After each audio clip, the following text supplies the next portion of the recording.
Select the information to transfer. Lahat. Ayan. Ano yung nakalagay sa select info to transfer? Application. Ayun. Paki-uncheck yung applications kasi meron naman kayo yan. Check. Tapos user's account. Uncheck everything except your user. Except the user nito. Yung to. Ako. Yung from hindi. Ano pong user? Ito yung from. Although pwede niya i-transfer din sa user, pero Hindi, sino ka ikaw yung from eh. yung isa lang Wala yung user laman. yung iMac niya. Kasi 2 siya. Siya Kasi yun. doon ko ilalagay yung. Yes. Set password. And looking for a naman. Parehas na account po ba, sir? Ay, hindi. Yung account na Nagkakaroon ako ng account niya yung partner mo dyan. yung kukunin mo. Amazing. Hindi pa rin ito. This is amazing. Teka, dapat ako nag-set niyan. Tama ba? Kahit siya na yung mag-set ulit. Pwede na yun? Pwede na yun. Okay. It can be the same password. Promote to admin. And then promote to admin. Ayoko ba? Ayoko. You can demote it later naman. Pwede po. Ano nangyari? Ano seeing yung number na tapos si 2 yung mag-click na to. Kasi siya yung source eh. Kung papayag siya na i-continue yung pagkuha sa kanya. So, in-accept ko muna siya. So yung 2 yung source, tapos yung pagta-transfer si from.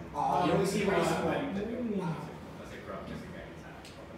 Hindi, pag from galing sa iba talaga.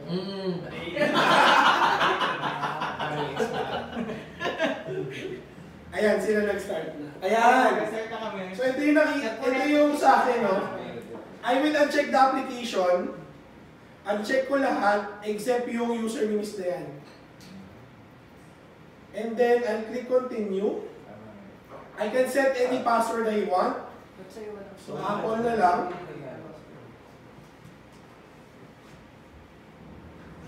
Continue and then Yung sa nililipat. yes, in order to add new users to this system, we need to collect a password from an existing user. So, pwedeng yung sa akin, pwedeng ito. Oo. Kasi pareho admin to. Okay. Kumbaga approval ng dalawa Approval niya. na kahit sino admin. Pero since yung isa lang mag-approve. Ito kasi dalawa yung user ko na admin eh. So, continue ko lang. And then it will try to migrate the user. Ngayon, once the migration is done, dapat yung, if I log into Miss Diane's migrated user sa unit ko, yung wallpaper the same. If I open the notes, meron dong important notes na nakasulat. If I open photo booth, may picture doon. Oo nga. If I open my calendar, may event doon, everything. So, easiest way to migrate from, for example nga, si Visa, nag-wash out na ng lumang unit, ang hirap ko i-reconfigure mo yung bagong fixed asset mo. I-migrate mo na lang. Actually, yung boss namin, although technical siya, before, pagka may bago siyang unit, nagpapatulong siya mag-migrate para hindi na niya i-reset up yung email, hindi na niya i-reset up yung mga preferences niya. So, mas mabilis siya. Ayan siya. So again, mas mabilis kapag cable talaga. Pero since wala naman tayo masyadong file na i-migrate, we use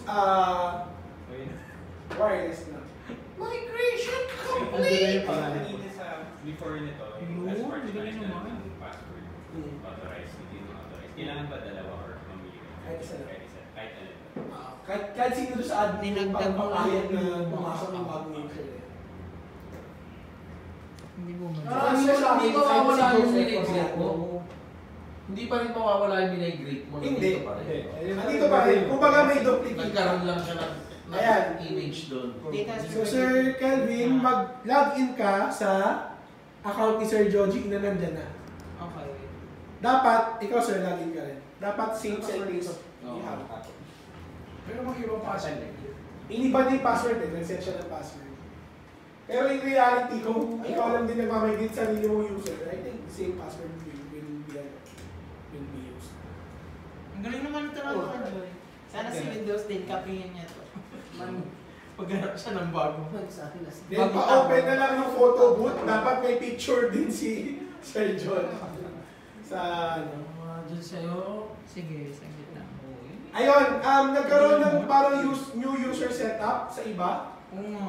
Oo. Kasi any new user na Oo. na magagawa or papasok niya sa back na yan, hihinga na Hingin ako. ang bagong app. So set up later na lang. Yippee! Ay, gumana po nung password ko dun. Ay, gumana Try the old password.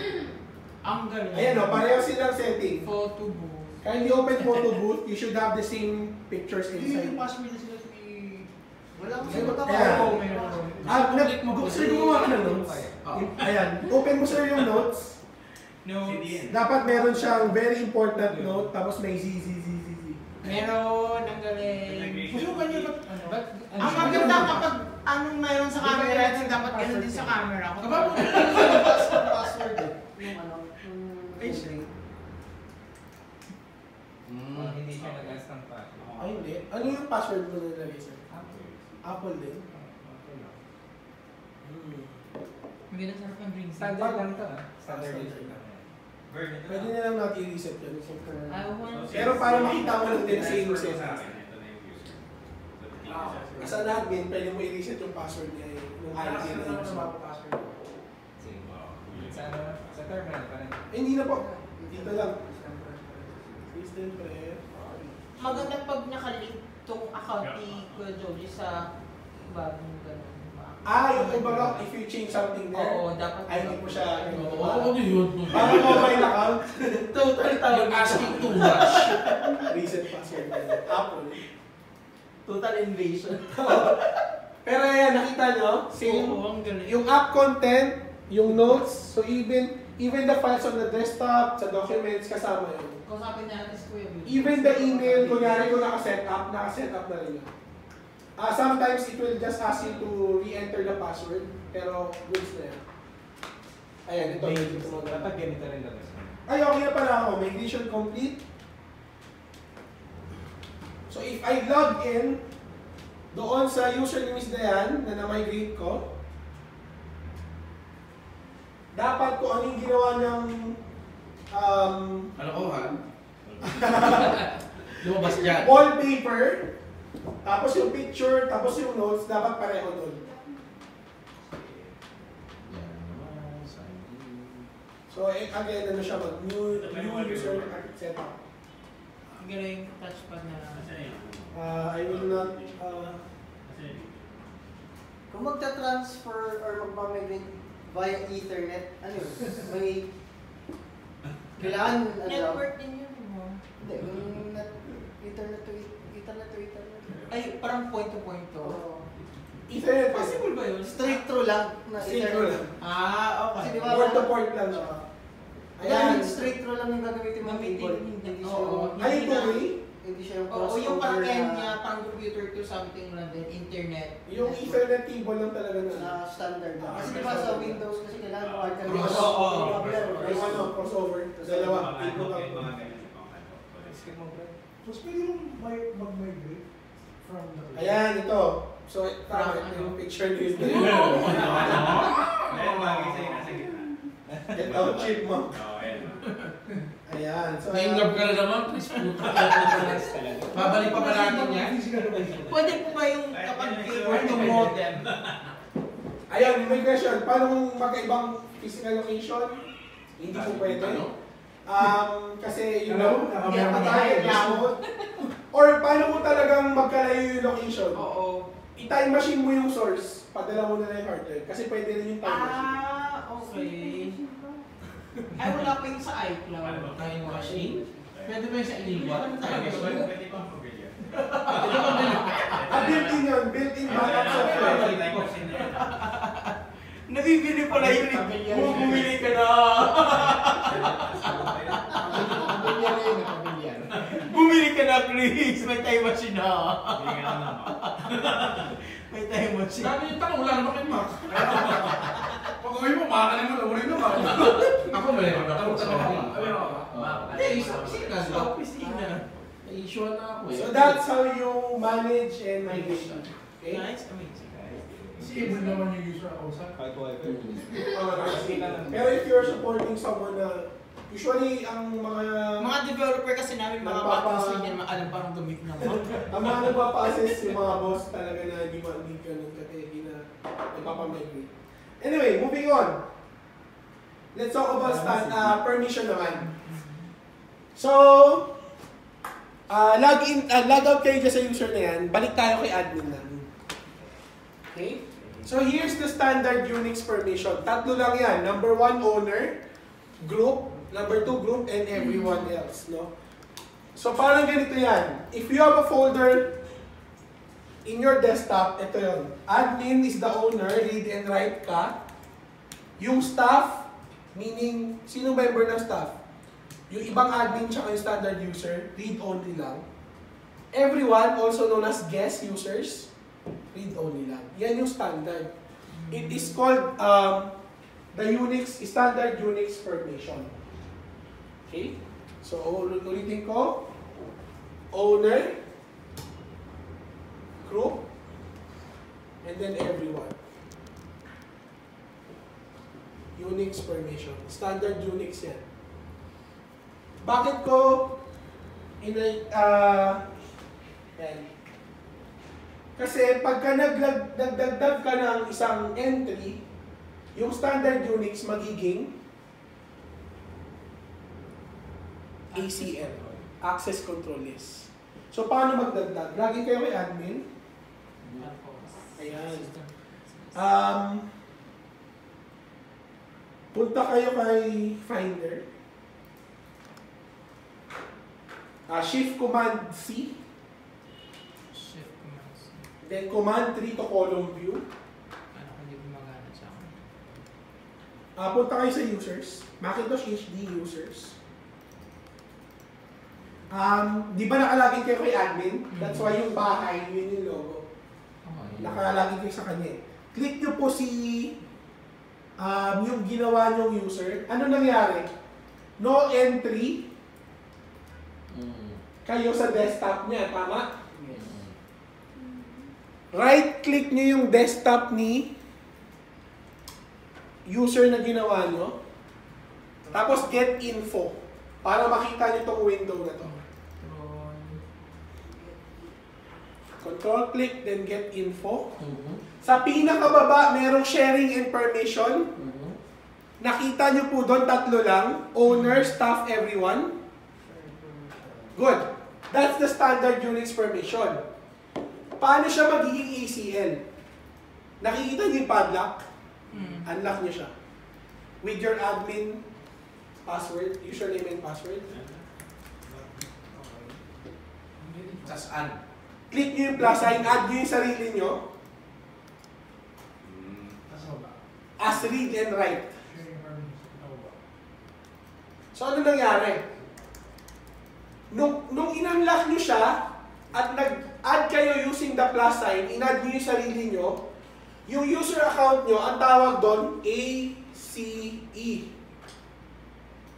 Or Access Control Entry. A Unix permission plus an ACE equals ACL.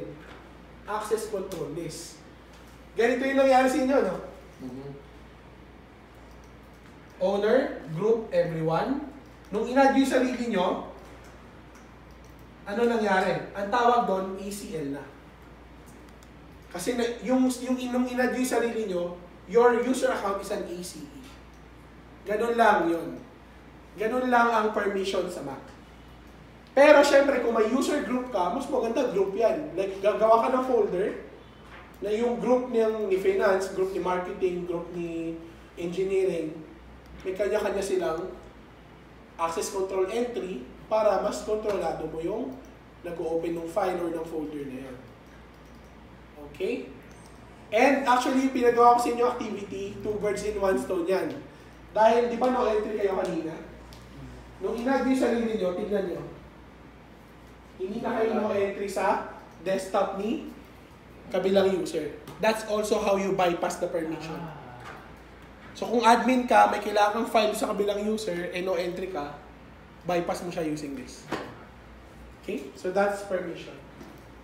Now, here's permission in context, no? Ito na yung read-write access mo.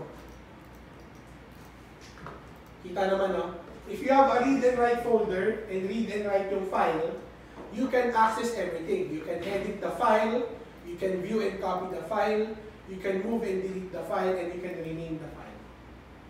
Kasi read, write.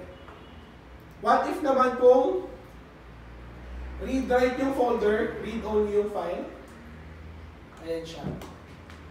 You cannot edit the file kasi read only siya. Pero pwede mo pa rin siya kopyahin, burahin, at i-rename. Kasi may write capability ka sa folder. Actually, yung read capability, it's for viewing and copying lang naman. The rest is on the write capability. So here's the context, no? Ilagay ko na lang siya. Kasi yung pinaka gusto ko i-discuss dyan is ito. There are some scenarios wherein read and write yung folder, read and write yung file, pero nilock nung owner. Ang mangyayari nun, only the owner can edit, only the owner can move and rename and delete the file. Pwede mo kopyahin pero nakalock yung copy. Okay? Merong folder na pwede yung gawin. Okay? So nasa user, ano pa rin kayo? Move back a little. Meron kayong nakikitang shared folder. Ayan o, meron shared sa pinakababa. Yes. Yung folder na yan, parang ganito siya. Any one of the user can add files dyan. Anyone can copy, pero yung pag-i-edit, ang nakakapag-edit lang kung sino yung naglagay.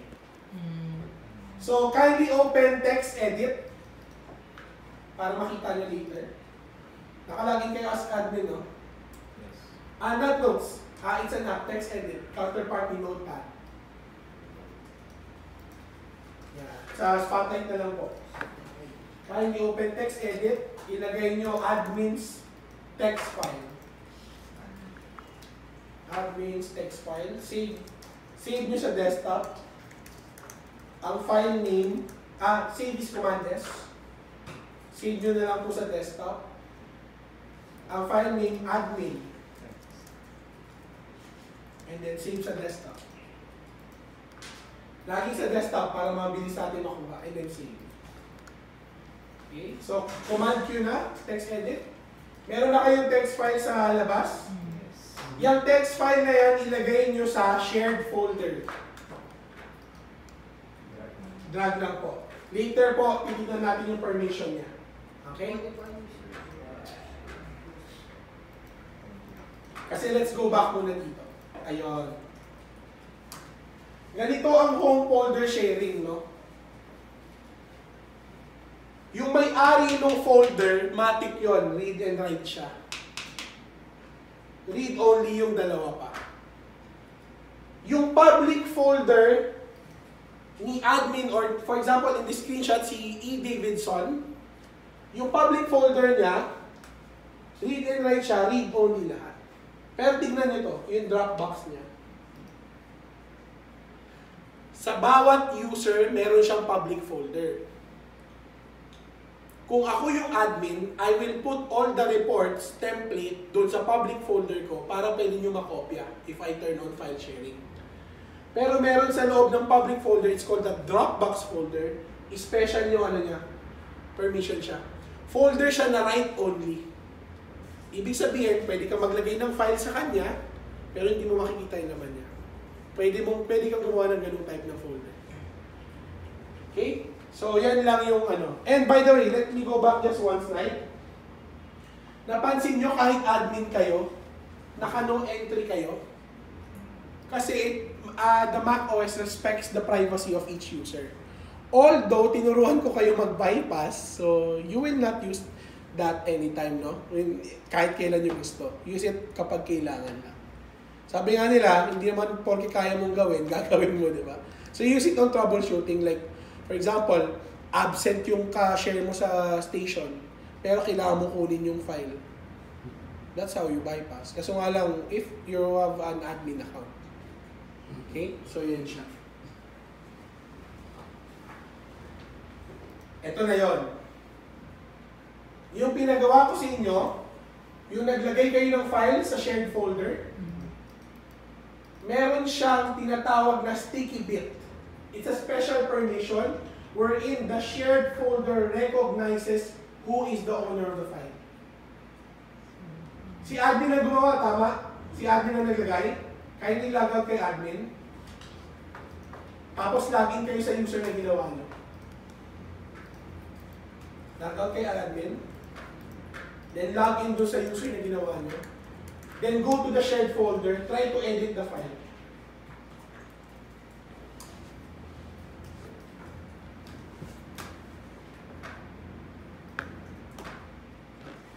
Ayan. Or Shift Command C. Then Command 3. Sorry, medyo sanay ako dun ha. Kaya minsan pag nagtuturo ko ng 1-on-1 sabihin ng kliyente, ang bilis mo, paano mo lang gawa yun. Yan, Shift Command 3, Shift Command C, then Command 3. Open niyo yung file, try niyo po i-edit. I make a copy of the page. Ayun, ano sinabi niya? You don't You don't own You the don't file. own the file. Ano? So si shared folder, kilala niya kung sino yung Gumawa. gumawa. Sige, cancel niyo na lang po, then close the app. Command Q. Try to delete. Command delete. Same lang. Command delete. Ano pa ba? Ito po. Sabi, So, delete. command and then delete yung sa tabi ng Oo. plus. Ayaw din. Nagpa-pop up ng... Dapat isa ayaw. Pero pag sinupply natin yung password ng admin, ano mangyayari? Di ba open mo pero Open hindi mo. Oo, pwede mo. mo. Pwede. Na-delete siya. Ayaw. Sinupply ko yung password ng admin. Ayun. Kay Sir Kelvin na delete na. Bakit? Sinupply niya yung password. So, if you want to really delete that, pwede mo ibigay yung admin credentials. Okay? So, that's how safe it is. Like, so kung isang team lang kayo gumagamit ng IMAP, pwede kayo dyan maglagay ng mga template sa report para dinuduplicate na lang ng mga users. Nag-control Z ba dito? Para mabalik yung file. Undo po. Command. Kapag command hindi ko to, dinuplicate ko, gagawa siya ng isa pang... Gagawa siya ng bagong file, pero ikaw na ang owner nun. Oo. Tapos ikaw na bahala kung saan mo gusto i-save. Pag sinave mo ba siya sa same desktop, mag-error ba siya na fit same file name? Ipaparename niyo sa'yo. Issue mo file. Hindi siya nag-auto-generate admin 2. Next, ito yung pinagawa ko sa inyo ngayon lang. Ito yung sinabi ko na yung activity kanina, 2 birds in 1 stone. This is how you add an ACE. Ano ulit? Control click, get info. By the way, shortcut ng get info, Command I. You select the file, press Command I, get info rin yun. Then you unlock the padlock icon, tapos in-add yung sarili nyo. So that's how you manage the permissions. Pero since yung desktop ng kabilang user yung pinagawan ko nun, that's also how you bypass the user permissions per folder. Okay, so yun lang naman ang permissions. Madali lang naman, di ba? Unix plus ACE equals access control list. You can bypass those no entry signs using your admin credentials. Ayan. Actually, nagawa na natin ito lahat. Na-test natin yung permission ng shared folder. So yun nga, the shared folder has the permission called sticky bit, wherein it recognizes kung sino yung naglagay ng file.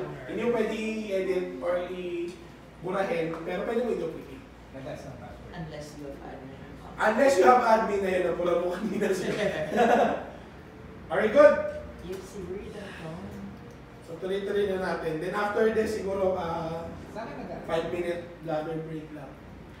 Moving on. So, karugtong ng permission is yung security and privacy. Pero this one, we're going to talk about the whole system, no? Kaya let's talk about the different types of password. Number 1, local computer account password. That's the first password you will encounter. Kasi sa setup pa lang, hiningan na kayo ng password for your user account. Number 2, Apple ID password.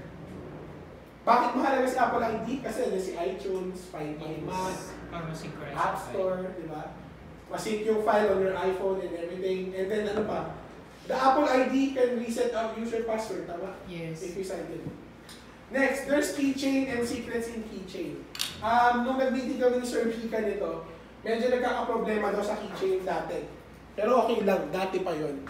Ganito po kasi ang nangyayari last time. Anyway, yung system password, yung firmware password, yung kanina, sa recovery, yung security utility, para hindi ka makapag-boot sa ibang volume. But let's go back to the keychain. Ito yung dati. Wait lang, sulat ko muna. Keychain, password, user, password. Okay.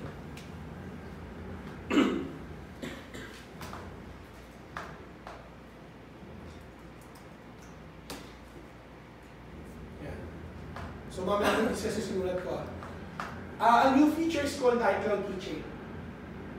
If you have an iCloud account, it will remember all your passwords for you. Okay? For example, yung phone ko, may password ako sa eBay. Since naka-iCloud Keychain ako, if I access eBay on my Mac, alam na rin niya yung password ko. Ang kagandahan pa nun, with iCloud din, no, add ko lang dito sa iOS, meron siyang share Wi-Fi password.